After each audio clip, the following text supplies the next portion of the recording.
नमस्कार, मैं हूं श्रद्धा। आप देख रहे हैं न्यूज़ 24 मध्य प्रदेश छत्तीसगढ़ सेहतनामा में आपका स्वागत है। और आज एक बार फिर से हम बात करेंगे आपकी सेहत की, सेहत से जुड़ी समस्याओं की और उनसे कैसे निजात पा सकते हैं इसके बारे में। स्माइल हर किसी के लिए बड़ी इम्पॉर्टेंट होती है और स्माइल के साथ जुड़े होते हैं हमारे दांत। तो दांतों का ख्याल कैसे रखें ताकि आपकी स्माइल हमेशा अच्छी लगे और आप कभी भी हंसने में, मुस्कुराने में झिझक महसूस ना करें। तो आज बात आपके दांतों की। भोपाल से डेंटिस्ट पूजा त्रिपाठी हमारे साथ जुड़ चुकी है। सबसे पहले उनका वेलकम। डॉक्टर पूजा, बहुत बहुत स्वागत है आपका एंड बहुत बहुत शुक्रिया आपका अपना कीमती समय देने के लिए। और बात आज करेंगे दांतों की। स्माइल से मैंने इसलिए जोड़ा क्योंकि जब हंसते हैं तो दांत भी दिखते हैं और बहुत से लोग अपने दांतों की वजह से खुलकर नहीं मुस्कुरा पाते हैं। उनको लगता है उनके दांत अच्छे नहीं हैं, उनको लगता है उनके दांतों में गैप है या बहुत सारी परेशानियां उनको दांतों से रिलेटेड लगती है। तो दांतों का ख्याल रखना कितना ज़रूरी और कैसे अपने दांतों का ख्याल रखें, और भी जुड़ी हुई इससे जो जुड़ी हुई परेशानियां उनके बारे में तो मैं बात करूंगी, लेकिन एक बेसिक अगर मैं बात करूं तो अपने दांतों का ख्याल कैसे रखें ताकि हम बहुत ही अच्छे से मुस्कुरा सकें। सबसे पहले Shraddha ji, thank you so much. Smile हम सभी चाहते हैं और हम सबकी ख्वाहिश ही अच्छी मुस्कुराहट पाने की होती है।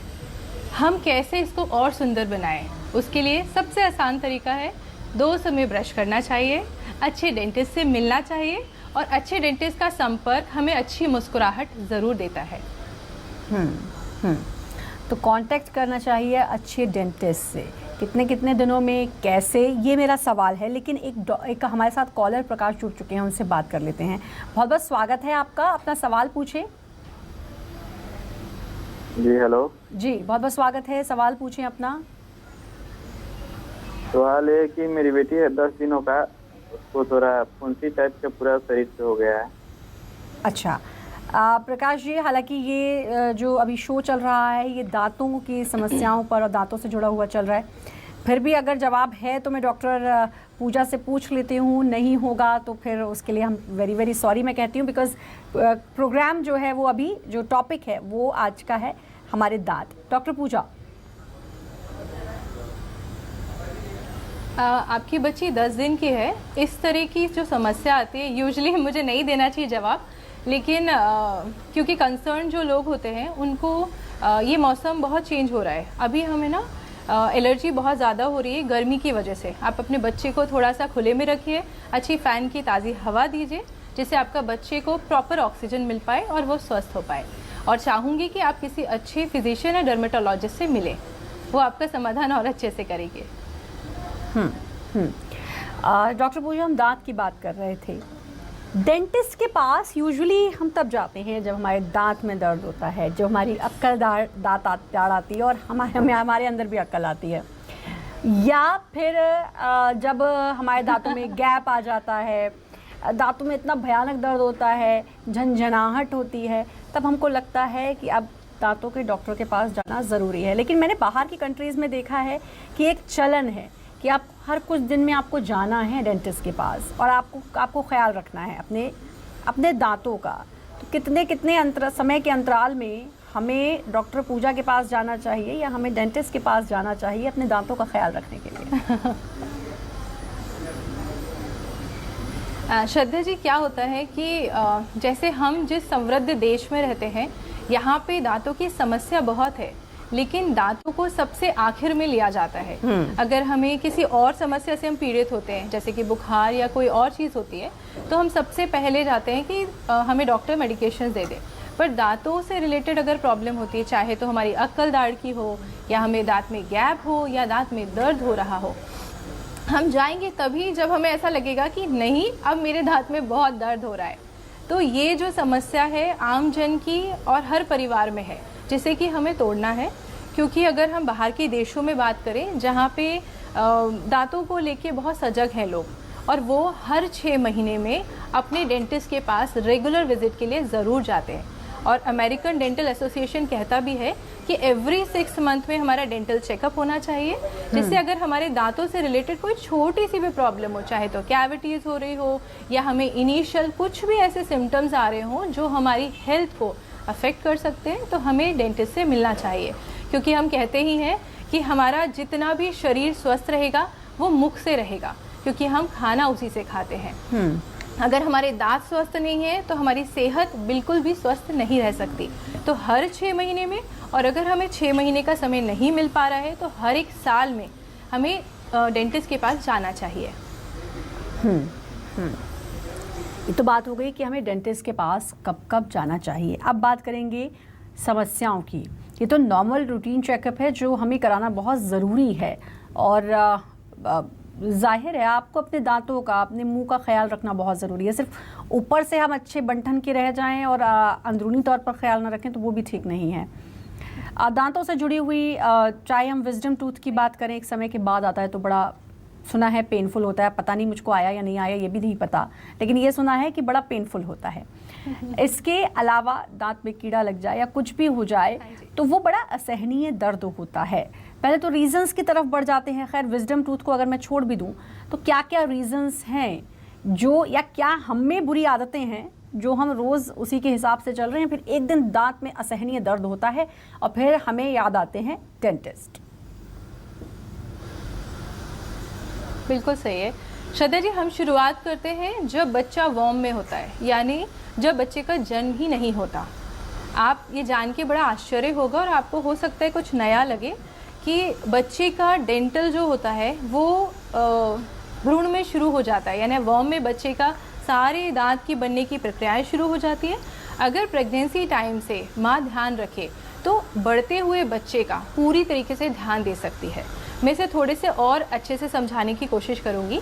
सबसे पहले हमारा बच्चा जो है उसका जन्म होगा। उस जन्म के साथ बच्चे का, हमें लगता है कि जब बच्चे के दांत आएंगे तभी हमें उसको ठीक करना है, पर ये मिथ्या है। हमको कोशिश करनी है कि बच्चे के जन्म से ही उसकी ओरल हाइजीन को मेंटेन करें। अगर हम वहाँ से मेंटेन करते हैं तो हमको जो शुरुआती कीड़ा लगना या दांतों में किसी भी प्रकार की जो समस्याएं आती हैं वो बहुत हद तक कम हो जाती हैं या नहीं होती हैं। तो जो स्टेज वाइज हमारी एज बढ़ती है उसी तरीके की हमको अपनी सारे दांतों की सावधानी रखनी है। यानी कि जब हम चाइल्डहुड में होते हैं, जिसमें हम अगर 15 साल तक के बच्चे को लें, अगर वो प्रॉपरली ब्रश कर पाते हैं, अच्छे से उनकी मदर फादर उनको ओरल हाइजीन के इंस्ट्रक्शन, क्योंकि हम कहते हैं कि बच्चे का जब पहला दांत आए या फिर बच्चे का जो फर्स्ट बर्थडे हो, जब हम लोग सब सेलिब्रेट करते हैं, उस टाइम पे हमें डेंटल विजिट ज़रूर करनी चाहिए। वहीं से हमारे दांतों की केयर करने की शुरुआत भी बहुत अच्छे से हो जाती है। और यहीं आपको stage by stage treatment plan देखना चाहिए। यानी कि फर्स्ट स्टेज हो गई जब बच्चा चाइल्डहुड से एडल्टहुड की स्टेज में आ रहा है, यानी 0 to 15 ईयर्स, जब बच्चे की हम ओरल हाइजीन, टूथ ब्रशिंग, कौन सा टूथपेस्ट देना है, कब कब हमें डेंटल विजिट करनी है। अगर उस दौरान बच्चे के दूध के दांत में कोई भी समस्या आती है तो उस समस्या को हमें ये नहीं करना है कि दूध का दांत है, ठीक हो जाएगा। वही दूध का दांत अगर ख़राब होता है तो हमारे पक्के दांत में भी इफ़ेक्ट पड़ता है और हमारे पक्के दांत में भी सड़न लगना और बीमारी होना शुरू हो जाती है। तो हमें सबसे पहले तो कोशिश करनी है कि हमारे बच्चे के दूध के दांत अच्छे रहे।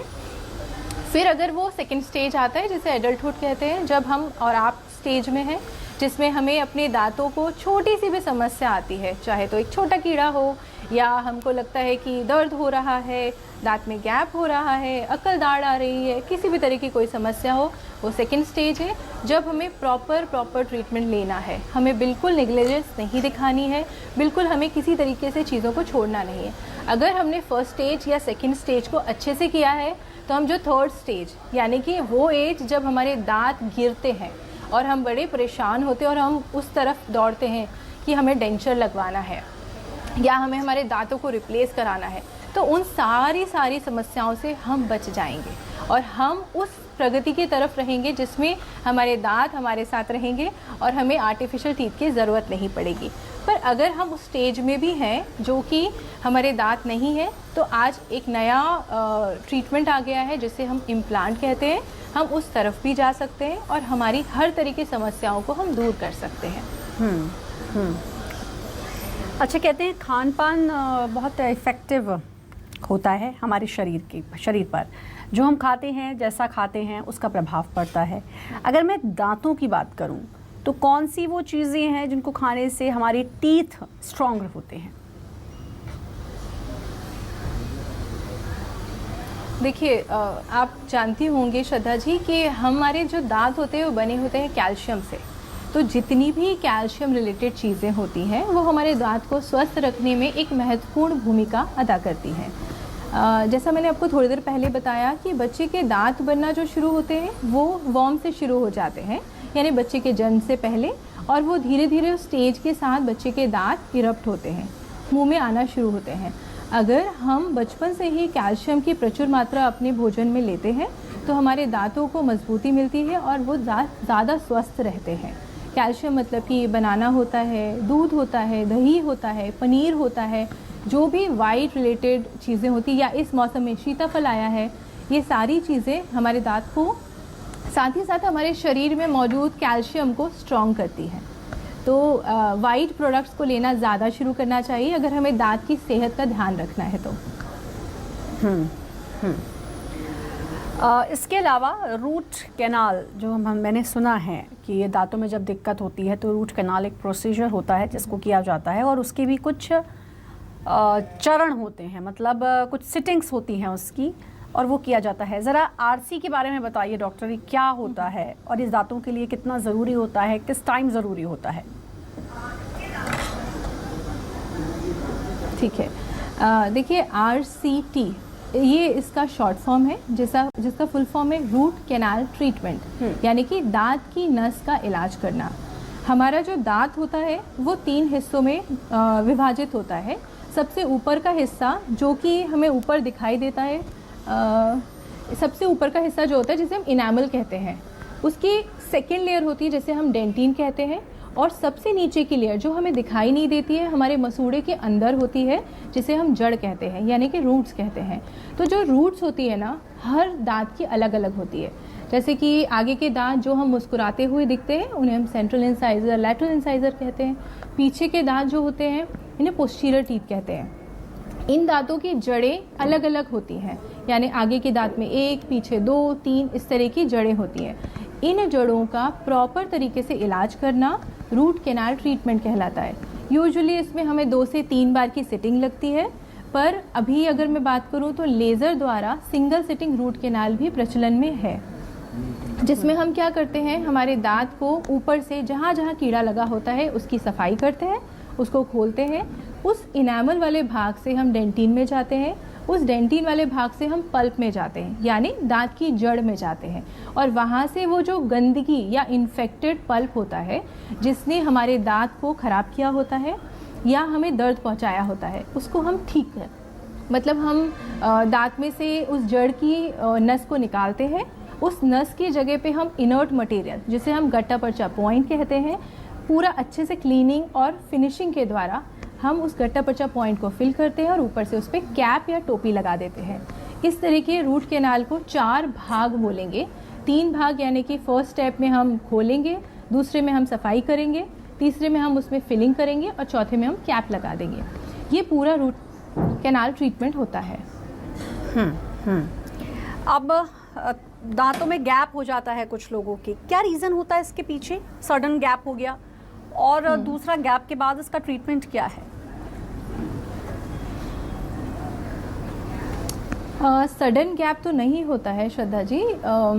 देखिए, एक तो बचपन में गैप होता है जो कि नेचुरल होता है, जिसकी वजह से अगर गैप है तो बड़े दांत अच्छे से आते हैं, यानी परमानेंट टीथ अच्छे से आते हैं। पर एडल्ट एज में बात करेंगे तो जो गैप आता है वो पायरिया की वजह से आता है, यानी हमारे मसूड़े में इन्फेक्शन होता है, उस वजह से गैप आता है, उसकी वजह से हमारे दांत दूर दूर हो जाते हैं।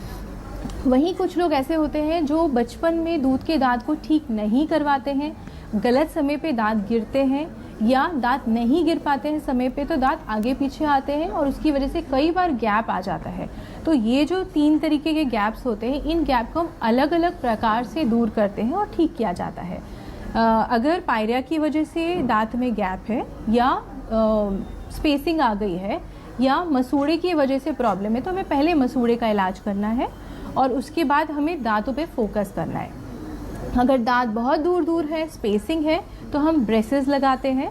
यानी कि आपने देखे होंगे तार वाला इलाज जो बहुत प्रचलन में है कि हमने तार वाला इलाज कराया है या हम तार वाला इलाज करा रहे हैं। बच्चों में भी देखा होगा, बड़ों में भी होता है।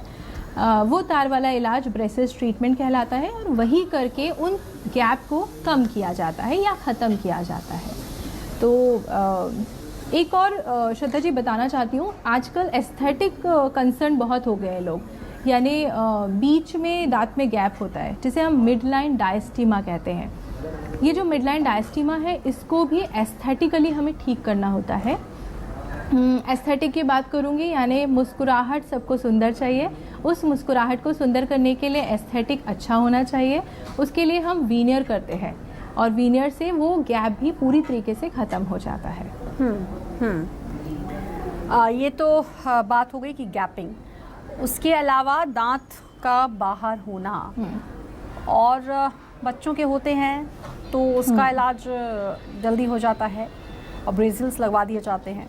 क्या बड़े होने पर अगर समझ में आता है कि नहीं भाई अब ये अच्छा नहीं लग रहा, specially for a young girl और अ वुमेन, उनके लिए बहुत सारी दिक्कतें हैं क्योंकि पहला लुक पे जाते हैं लोग, ये बड़ा अनफॉर्चुनेट सी चीज़ है। तो उसके लिए क्या लेट अगर समझ में आए तो भी ब्रेसिल्स लगवाए जा सकते हैं और वो असर दिखाते हैं? Shraddha ji, we are living in 21st century और इस समय में तो अगर हम देखेंगे तो सब कुछ आसान है और पॉसिबल है।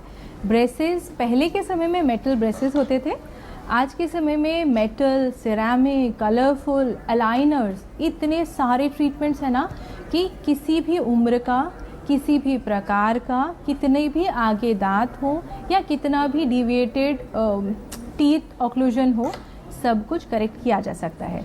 जैसे आपने कहा कि विमेंस या यंग फीमेल्स को ऐसा लगता है कि मुझे नहीं दिखाना कि मैं ब्रेसेस ट्रीटमेंट करा रही हूँ, तो उनके लिए वाइट यानी कि सिरेमिक के ब्रेसेस आते हैं। ये सिरेमिक के ब्रेसेस हमारे दांतों को सुंदर तो बनाते ही हैं, अगर हमारे सामने भी कोई बैठा है, हमारी मुस्कुराहट को देखकर भी वो ये नहीं पहचान पाते कि इनने ब्रेसेस लगवाए हैं। ये तो हो गया ब्रेसेस। एक होता है जैसे अलाइनर्स कहते हैं। अलाइनर्स क्या करता है, वो एक प्लेट जैसा होता है, ठीक है, एकदम क्लियर क्रिस्टल प्लेट, जिस प्लेट को पर्सन को जिसको भी ज़रूरत हो, चाहे मेल हो चाहे फीमेल हो, वो उसको वियर करता है। उसकी सेटिंग्स होती हैं, उसको क्लिनिक भी नहीं आना है, वो अपने घर में उसको पूरा सेट एक हम प्रोवाइड करते हैं जिसको उसको घर में एक टाइम इंटरवल के चेंज करना होता है। फॉर एग्जाम्पल 20 डेज़ एक ट्रे हो सकता है, 25 डेज़ दूसरी ट्रे, ऐसा करते हुए 1-1.5 साल का एक ट्रीटमेंट टाइम होता है जिसमें वो पर्सन ना तो क्लिनिक विजिट करता है, ना ही उसको कोई टीडियस टास्क होता है, ना ही पेन होता है, कुछ नहीं होता है। एक ट्रे जैसी होती है जिसे वो वियर करता है, क्लियर होती है, वो अपना सारा काम करता है, किसी को पता भी नहीं चलता है कि कोई ट्रीटमेंट चल रहा है और उसकी एस्थेटिक और लाइफ ईजी होती है। तो यानी कि बहुत सारे तरीके हैं, तो इसमें परेशान होने वाली बिल्कुल भी बात नहीं है। अब हम बात करते हैं, बिल्कुल भी बात नहीं है। कई बार क्या होता है कि हम लोग बहुत सारे लोगों को देखा है, स्पेशली बुजुर्गों में दांत टूट जाते हैं और नकली दांत लगाए जाते हैं। जाहिर है खाना खाने में दिक्कत, बहुत सारी दिक्कत हैं। नकली दांत भी मुझे लगता है कि जब हम इतने चेंजेस की बात कर रहे हैं, बिकॉज आपने जैसा कि कहा कि हम लोग 21st सेंचुरी में जी रहे हैं, बहुत सारे चेंजेस हुए होंगे। क्योंकि मुझे अपनी दादी का याद है कि उनके पास एक नकली दांतों का सेट था जिसे वो रात को निकालती थी और वो रखा रहता था एक चीज़ में और वो सुबह उसे लगाती थी। तो एक तो वो समय था 90s का, और अब जो है क्योंकि 21st चल रहा है, 2021 और 21st सेंचुरी है, तो अब में कितना चेंजेस आए हैं उन दांतों में, कैसे होते हैं, उनका रखरखाव कैसा होता है, कितने इजी होता है उनको लगाना, उनको कैरी करना।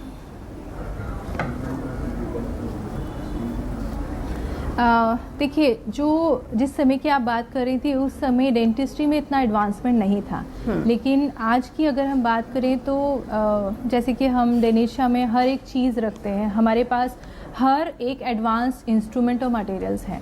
तो ये एडवांसमेंट आया ही इसलिए है क्योंकि हम चाहते हैं कुछ अच्छा हो। और जो ओल्ड एज पीपल हैं वो एक डेंचर जिसे हम बत्तीसी कहा करते थे वो पहनते थे, जिसको उनको बहुत परेशानी होती थी क्योंकि वो लगाते थे, कभी चुभती थी, बात करते समय निकल जाती थी, गिर जाती थी। तो बड़े बुजुर्ग लोगों को बहुत परेशानी होती थी। उसके लिए ही रिप्लेसमेंट में आई है जिसे हम कहते हैं इम्प्लांट। ये इम्प्लांट क्रांति है डेंटिस्ट्री में, क्योंकि ये हमारे मसूड़ों में जाके होल्ड हो जाती है। जैसे हमारे घर की बीम होती है जो हमारी पूरे घर की छत को इकट्ठा करके रख सकती है, एक पोजीशन में रखती है, वैसे ही हमारे दांतों को होल्ड करने के लिए, एक पोजीशन मेंटेन करने के लिए, जैसे हमारे ओरिजिनल टीथ होते हैं वैसे इम्प्लांट होते हैं। इम्प्लांट के द्वारा हम चाहे तो 32 लगा सकते हैं, नहीं तो हम इम्प्लांट लगा के पूरे के पूरे फिक्स दांत लगा सकते हैं। ये सुन के आपको भी अच्छा लगेगा कि अब हम उस ज़माने में नहीं हैं जिस समय हम 32 के चक्कर में रहें कि 32 लगवाएंगे और दांत कैसे होंगे, क्या होंगे। अब हम इम्प्लांट करके फिक्स टीथ लगवा के अच्छे से खाना खा सकते हैं। एज ग्रुप चाहे 80 हो, 90 हो, 70 हो, कुछ भी एज ग्रुप हो। अभी हमने 94 ईयर्स ओल्ड एक लेडी है, उन माता जी का जो इलाज हुआ बहुत है एडवांस है और अब आपके लिए अपने दांतों का ख्याल रखना और आसान होता जा रहा है जैसे जैसे हमारी सेंचुरीज बढ़ रही हैं, जैसे जैसे साल बढ़ते जा रहे हैं। डॉक्टर पूजा, बहुत अच्छा लगा आपसे बात करके। सवाल तो खैर मेरे ख़त्म नहीं हुए, लेकिन समय इजाज़त नहीं दे रहा, पर बहुत अच्छी जानकारी बहुत ही सुंदर तरीके से आपने दी, उसके लिए आपका बहुत बहुत शुक्रिया। और सेहतनामा में फ़िलहाल इतना ही। बाकी खबरों के लिए लगातार बने रहें न्यूज़ 24 मध्य प्रदेश छत्तीसगढ़ के साथ।